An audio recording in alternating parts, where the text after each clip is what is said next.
Hello everyone, welcome to way to competitive academy.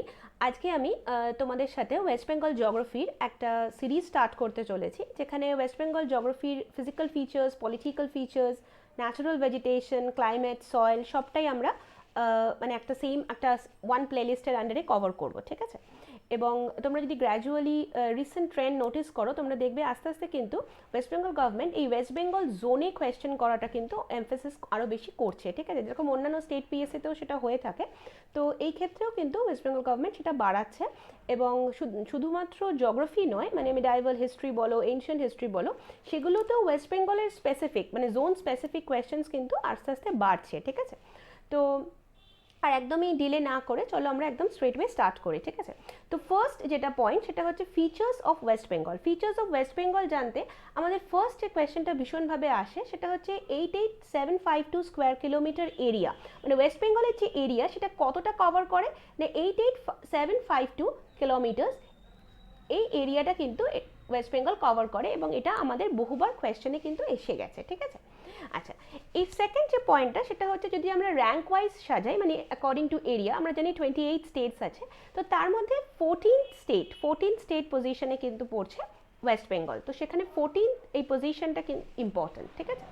আচ্ছা, next যে জোনটা থেকে অনেকবার কোয়েশ্চেন করা হয়েছে সেটা হচ্ছে যে ওয়েস্ট বেঙ্গলের ল্যাটলং কি আছে, সেটা হচ্ছে 21 থেকে 27 এবং 88 থেকে 89। তো এই জোনটাও আমাদের মনে রাখা ভীষণ জরুরি।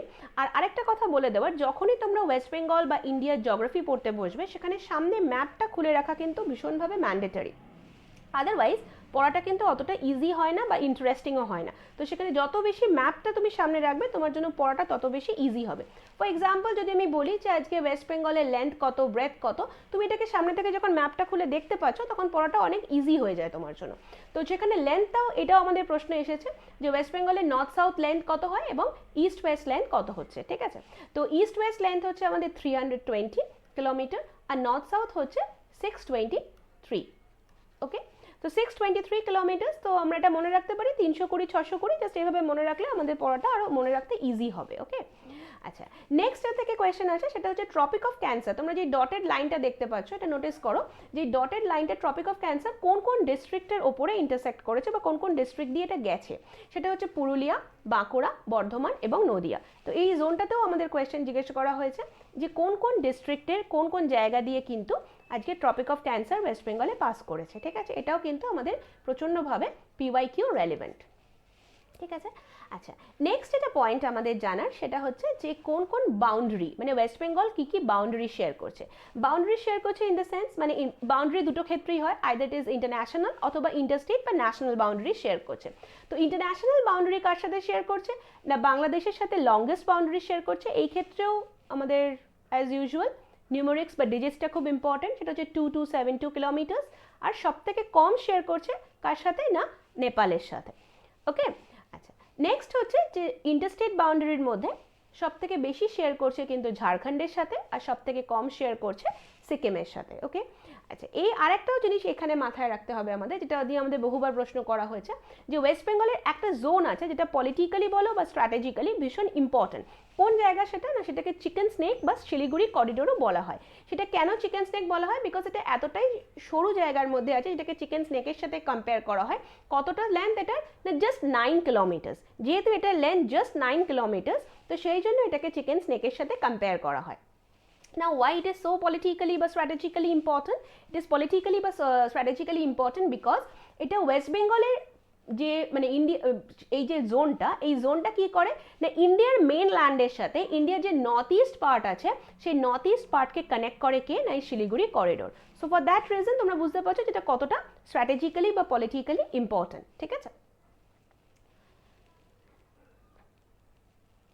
নেক্সট এই পার্টটা আমি পুরোটাই তোমাদের বলে দিলাম। এরপরে যে জোনটা আসছে যেখান থেকেও, যেটাও প্রচণ্ডভাবে হাই ইল্ডিং, ঠিক আছে?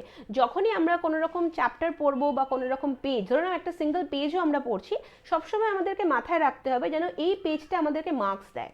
যদি সেই পেজটা আমাদেরকে মার্কস না দেয় তো আমি পাতার পর পাতা পড়ে গেলাম, I will be a scholar, এটার কিন্তু ইট উইল বি ফ্রুটলেস, ঠিক আছে?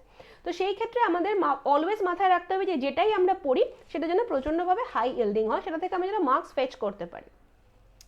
তো কটা ডিস্ট্রিক্ট আছে, we all know it's 23 districts are there. আচ্ছা, এবার ফার্স্ট যে সালটা সেটা হচ্ছে 1947। তো 1947 মনে রাখার জন্য আমাদের আই ডোন্ট থিঙ্ক আমাদের কোনো স্পেশাল এমফাসাইজ করতে হয়, বিকজ উই অল নো যে ইন্ডিয়া ইন্ডিপেন্ডেন্স পেয়েছিল 1947-এ। তো 1947-এ যে ইন্ডিয়ান ইন্ডিপেন্ডেন্স অ্যাক্ট, সেই সময় তো কটা ডিস্ট্রিক্ট ছিল আমাদের ওয়েস্ট বেঙ্গলে, না 14 ডিস্ট্রিক্ট ছিল। এবার আমি যেটা বলবো সেটা হচ্ছে নাম্বার অফ ডিস্ট্রিক্টসে কোন কোন সময় রিঅর্গানাইজেশন হলো, মানে এভলিউশনটা কিভাবে হলো, নাম্বার অফ ডিস্ট্রিক্টস কি করে ফ্রম 14 to 23 হলো, ঠিক আছে। আচ্ছা, ফার্স্ট যেটা 1947-এর সাথে তুমি দেখো, তুমি যদি +3 করো, জাস্ট +3 করলে কি আসছে 1950, তাহলে স্বাধীনতার ঠিক 3 বছর বাদে যেটা এসছে সেটা হচ্ছে আমাদের কুচবিহার। ঠিক তার 6 বছর বাদে মানে 1956-এ কি এসছে, না পুরুলিয়া।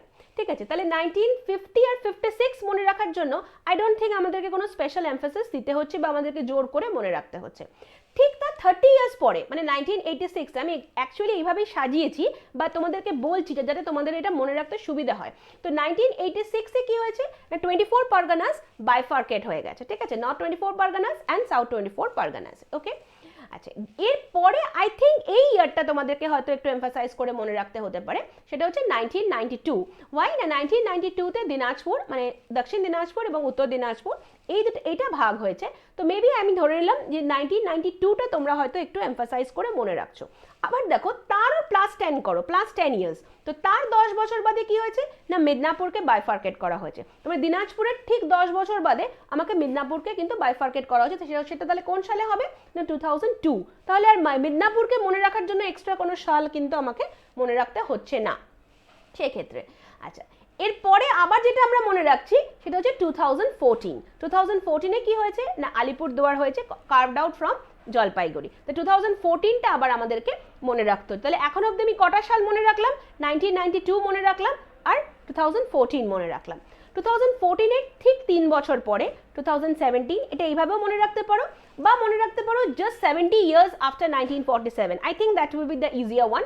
তো 1947-এর ঠিক 70 ইয়ার্স পরে মানে 2017-এ কি হয়েছে, না কালিম্পং ওয়াজ কার্ভড আউট ফ্রম দার্জিলিং, ঝাড়গ্রামকেও আনা হয়েছে এবং এছাড়াও বর্ধমান যেটা আছে, বর্ধমানকে কিন্তু বাইফার্কেট করা হয়েছে পশ্চিম বর্ধমান এবং পূর্ব বর্ধমানে। নাও দ্য কোয়েশ্চেন অ্যারাইজেস, এই যে সিকোয়েন্সটা মানে 2017-এও যে 3টে হয়েছে সেটারও সিকোয়েন্সের কিন্তু ক্রোনোলজি থেকে আমাদের পিওয়াইকিউ যদি নোটিস করি কোয়েশ্চেন কিন্তু এসেছে।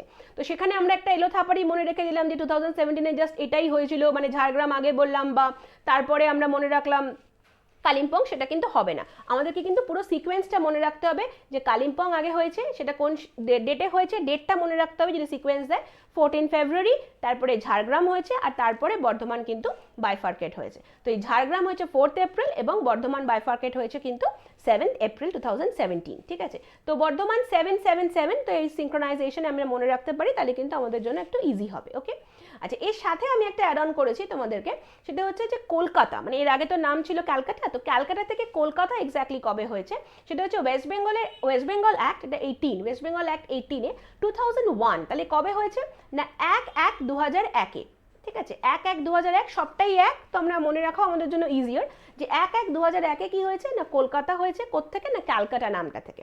আর এটারই একটা সিমিলার কোয়েশ্চেন আমাদের মানে মনে রাখাটা ইজি, যে বম্বে থেকে মুম্বাই হয়েছে 95-এ আর মাদ্রাস থেকে চেন্নাই হয়েছে 96-এ। ওকে, হোপ তোমরা এটা বুঝতে পারলে।